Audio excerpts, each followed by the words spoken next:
Good evening, ladies and gentlemen. Good evening. Now, before we start, Carl, the hotel manager, has unfortunately asked me to request that for health and safety reasons, none of you get up on top of your tables and chairs during our standing ovation at the end. Okay, so this is actually the first time either of us have been required to make a speech, and it's true when they say it's absolutely nerve-wracking. I only feel slightly better knowing there's someone else up here who will also be feeling apprehensive and queasy at the thought of what lies ahead.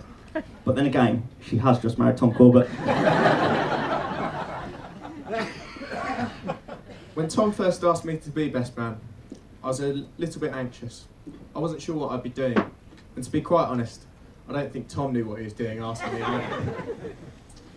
But now, before the speech, to gather confidence, me and Dan have started looking at the term quite literally. Best man. And what Tom's effectively saying is that me and Dan are the best people in here. So, sorry guys.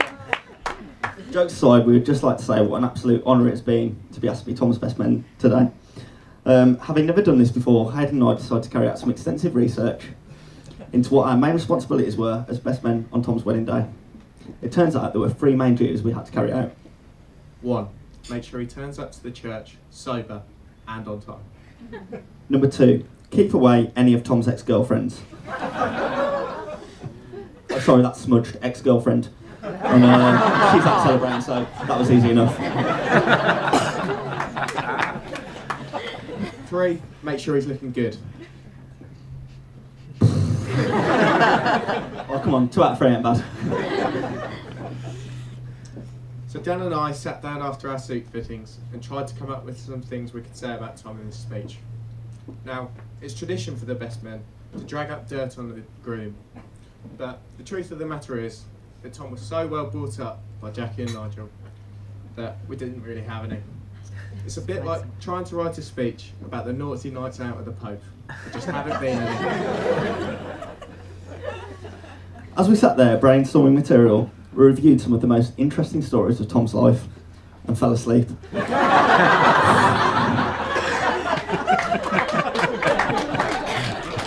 This would be a lot easier if you're more interested, mate.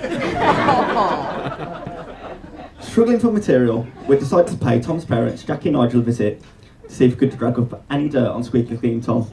Well, turns out we did finally find something. On July the 5th, 1997, Tom scored a C+ in his maths sats.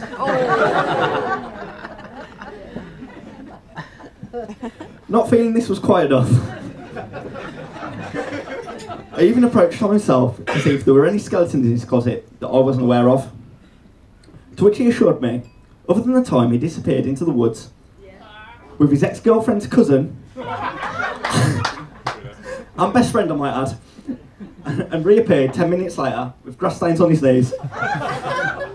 He's lived the life of a saint, and he strictly didn't want that story bringing up in this speech, so can't divulge anymore.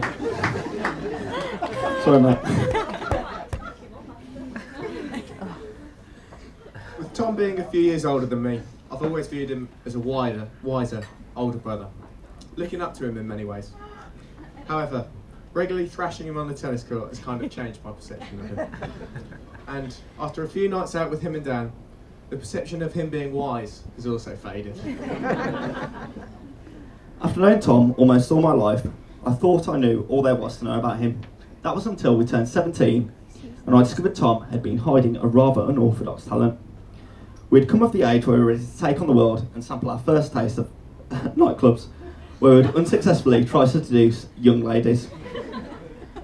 It was at this time where I and the rest of Litchfield discovered Tom's rather unique take on dance. I remember with fondness the raw talent of Tom's rhythm. He would often empty the dance floor with his moves that would leave the ladies absolutely speechless. So speechless, in fact, they never spoke to him. So guys, make sure you pay close attention to Tom Travolta's first dance later this evening. I'm sure he's got some tricks up his sleeve. I just hope for Becky's sake that your bad rhythm on the dance floor doesn't extend to the bedroom too.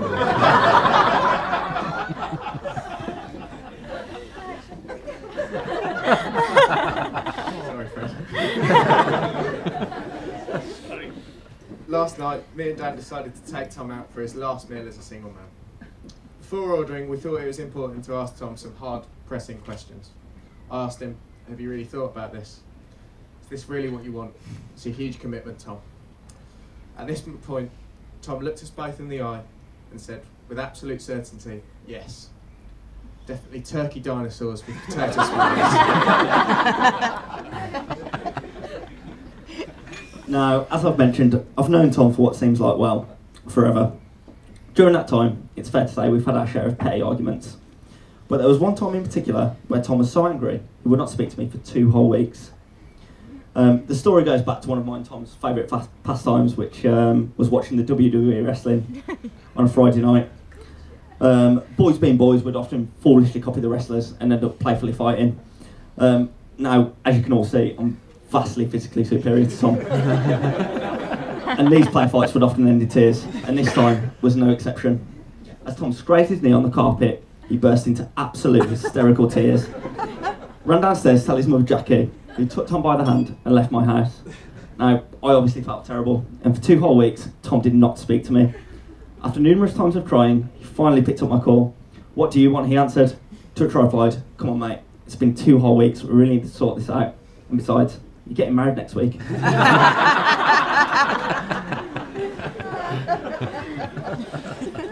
And now on to our bride. Fred, Kim, I'd like to say what a fantastic job you've done raising such a lovely daughter, who looks wonderful today and has already achieved so much in life. So much more than our Tom. And if you don't mind, Tom, I'd like to go into this in a bit more detail. As mentioned before, Tom and Becky met at Leeds University. Becky graduated with a first-class degree in history. Tom, on the other hand, a below-par 2-2 at politics. Load about. It's not about Dan. It's not about Dan. It's a short day, mate. It's a short day. Really? Shortly after leaving university, Becky found herself in a promising role working very closely with a Mr. Grant Shapps, chairman of the Conservative Party, after taking history. Tom, with the politics degree, found himself in, well, a bit of a mess. In the back room of Top Man, sorting out the coat hangers. Well, at least she picks up a great sense of style, eh, Tom? It first occurred to me that Tom and Becky were going to be the real deal when they bought their first car together. It then occurred to me who'd be wearing the trousers in this relationship. And that, ladies and gentlemen, is Becky. For those of you who've not seen Tom's car, it's possibly one of the most feminine things I've ever seen. They'll tell you it's fuel efficient, but really it's just small and red. Quite like how Tom is now. I hope there was no permanent damage to your car last week, Nigel. Tom drove us around Birmingham exceptionally badly. Now, upon being given the role of best man, our immediate thoughts would give Tommy a great stag do. We decided, as Tom selected 2 best men, it was only fair we gave him 2 stag do's. One, a day at Cheltenham races, a sophisticated affair that the likes of Tom's father Nigel could attend. And a second one, in Latvia's capital Riga, a less sophisticated affair that the likes of Alex Clues could attend. And after an incident with a bouncer and a taser gun, I think that was a wise decision. Now, I'm reluctant to share too much detail about the stag do I organised, but I'd just like to say thanks lads for a brilliant and unforgettable weekend, the ones that came. Oh, and that reminds me, Tom, you still owe me 20 quid for that special lap dance you had. Seriously, mate, it's been 6 weeks. I want it back, like, seriously. Okay, so we've got a few thank yous now. I'd like to thank PC Plod and PC Plodder, the 2 bouncer-esque looking gentlemen you'll have seen on entrance to the church today. I think you guys have scrubbed up pretty well and done a great job, so well done, guys. James, looking and acting a totally different man to the James I know. He's normally down the park with a pint in hand, heckling the local footballers. I'm sure he's probably got a pint in hand still today. Anyway, James, if we could pass over to you now, because you've got a few words to say.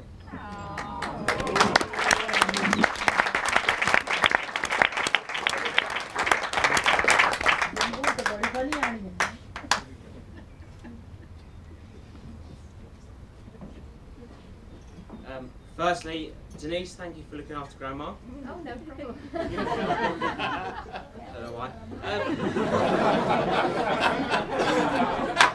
Grandmama single. I'm single.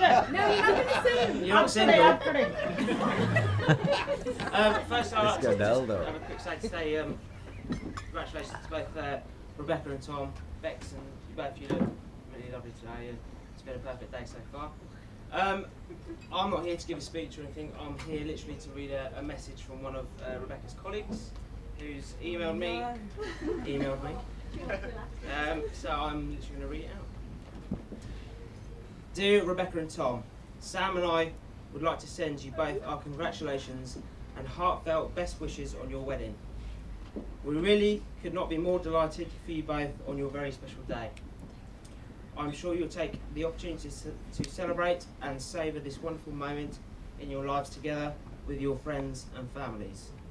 And it is, of course, particularly encouraging to see you both putting the very conservative principles of commitment, family and marriage into practice.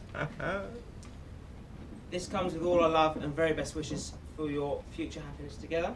Have a great day and a great life together. Best wishes, David and Samantha Cameron. Yeah.